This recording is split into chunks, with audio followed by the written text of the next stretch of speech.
पंचायती सियासत को लेकर इस वक्त हम मौजूद हैं जिला परिषद क्षेत्र संख्या 9 में और हमारे साथ बातचीत करने के लिए जिला परिषद प्रत्याशी अल्तमश दीवान जी है। आपको बता दें कि अल्तमश दीवान कांग्रेस के अल्पसंख्यक प्रकोष्ठ के प्रदेश उपाध्यक्ष है। अल्तमश जी, सबसे पहले आपका स्वागत है। आपका भी बहुत बहुत शुक्रिया। पहली बार चुनावी मैदान में आए हैं, किन एजेंडों को लेकर?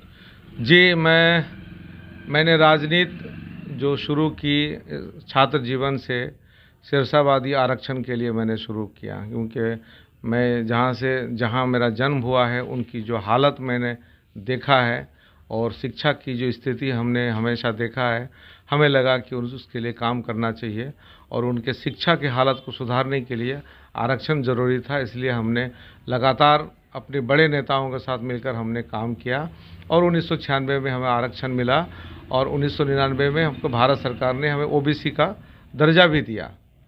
लेकिन उसके बाद मैं लगभग 20 सालों से कांग्रेस पार्टी में हूँ और कभी हमने चुनाव नहीं लड़ा, क्योंकि हम अपने निजी लाभ के लिए कभी राजनीति हमने नहीं किया। हमने समाज के लिए कोशिश किया, मैंने अपने पार्टी के लिए बहुत काम किया, लेकिन हमने कभी निजी लाभ के लिए कभी नहीं किया। एनआरसी की जो लड़ाई थी, एनआरसी सीएए जब आया था तो उसमें भी हमने बहुत काम किया। पूर्णिया में हम लोगों ने एसडीओ साहब से परमिशन लिया, जिसमें कन्हैया कुमार आए। जो पटना के गांधी मैदान में जो हुआ, वो कन्हैया कुमार का बड़ा जन सैलाब हुआ। उस 125 लोगों की कार्य समिति में अल्तमश दीवान भी उस कार्य समिति का सदस्य है। वहाँ पर हम लोगों ने बैठ के फैसला लिया कि गांधी मैदान में हम लोगों को प्रोग्राम करना है और वो प्रोग्राम बहुत सफल रहा।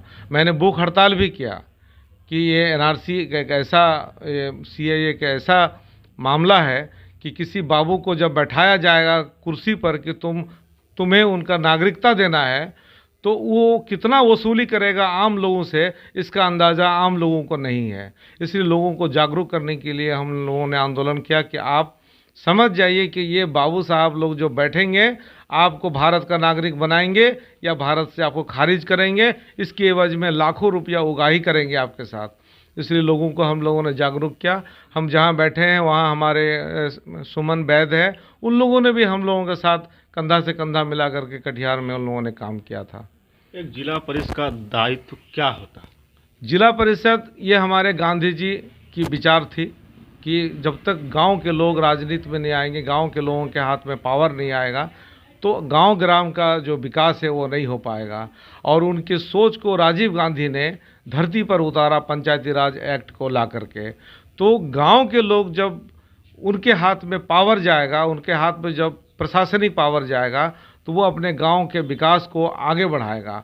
और इसी क्रम में जिला की एक कमेटी है जो पूरे ज़िले से जिला परिषद सदस्य चुन के आते हैं और जिला की कमेटी जिला में बैठकर पूरे ज़िले के विकास की मॉनिटरिंग करता है, निगरानी करता है, जिसके उनके चेयरमैन जो है वो चेयरमैन होता है और जो पदाधिकारी होते हैं उनके सचिव होते हैं।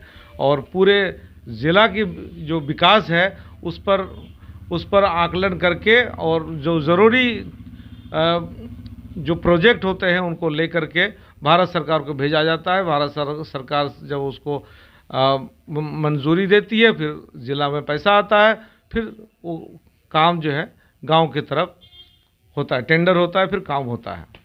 पिछले 5 साल के कार्यकाल को जिला परिषद के आप किस नज़रिए से? जिला परिषद का कार्यकाल पिछले जो हमारे तौकीर बाबू का कार्यकाल था, उन्होंने जो उनसे हो सका उन्होंने किया, क्योंकि वो बहुत मसरूफ़ नेता रहे हैं।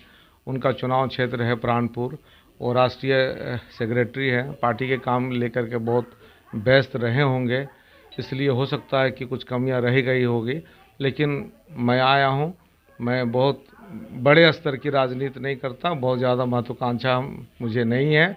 मैं जिस विधानसभा क्षेत्र से आता हूं ये राजद के खाते में जाता है, तो मुझे बहुत ज़्यादा महत्वाकांक्षा नहीं है। मुझे जो भी छोटी सी जिम्मेदारी मिलेगी मैं इसी पर ज़्यादा काम करूंगा और यहीं रहूंगा। जितने भी जिला परिषद प्रत्याशी है सब तौकीर आलम का नाम ले रहे हैं, आप कहाँ? मुझे खुशी इस बात की है कि मेरे कांग्रेस पार्टी के नेता का नाम सब लोग ले रहे हैं, और ऐसे भी लोग ले रहे हैं जो खुद जदयू में हैं, और ऐसे भी लोग ले रहे हैं जो किसी पार्टी में नहीं है।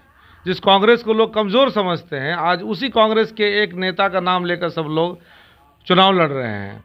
लेकिन दुनिया जानती है कि अल्तमश दीवान भी कांग्रेस में है और तौकीर आलम भी कांग्रेस में है। अगर उनका वोट कहीं जाएगा, समर्थन कहीं जाएगा तो अल्तमश दीवान को ही जाएगा।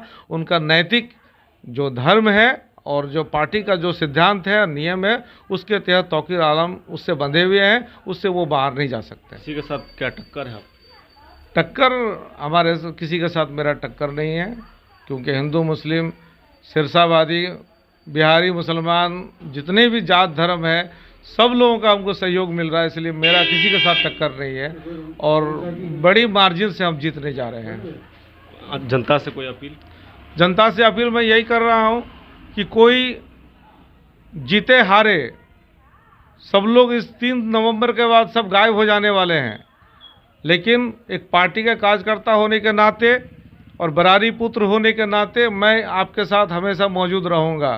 तो आपको व्यापार करने वालों से दूर रहना होगा, यानी कि सियासी व्यापार करने वालों से दूर रहना होगा, और जो सच्चा आपका साथी है, सच्चा आपका भाई है, उसके साथ आपको खड़ा रहना होगा। इसलिए अल्तमश दीवान के साथ आइए और मेरा जो छाप है, आटा चक्की छाप जो 1 नंबर पर है, उस 1 नंबर पर बटन दबाकर उसको 1 नंबर बनाए रखिए। क्या आप आश्वस्त है कि अल्तमश दीवान को मौका देगी जनता? बिल्कुल मौका देगी जनता, मुझे बिल्कुल मौका देगी। जनता भी चाहती है कि एक पढ़ा लिखा आदमी हमारा नेतृत्व करे, जो जिला परिषद का जो काम है वो समझे, कानून कायदा समझे, और कम पढ़ा लिखा लोग जो मैट्रिक पास भी नहीं है, ऐसे लोगों को जिला परिषद बना करके समाज का और क्षेत्र का कोई विकास नहीं होने वाला है। हमसे बात करने के लिए आपका बहुत बहुत शुक्रिया।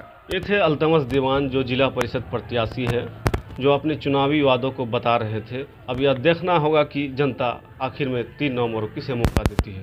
धन्यवाद।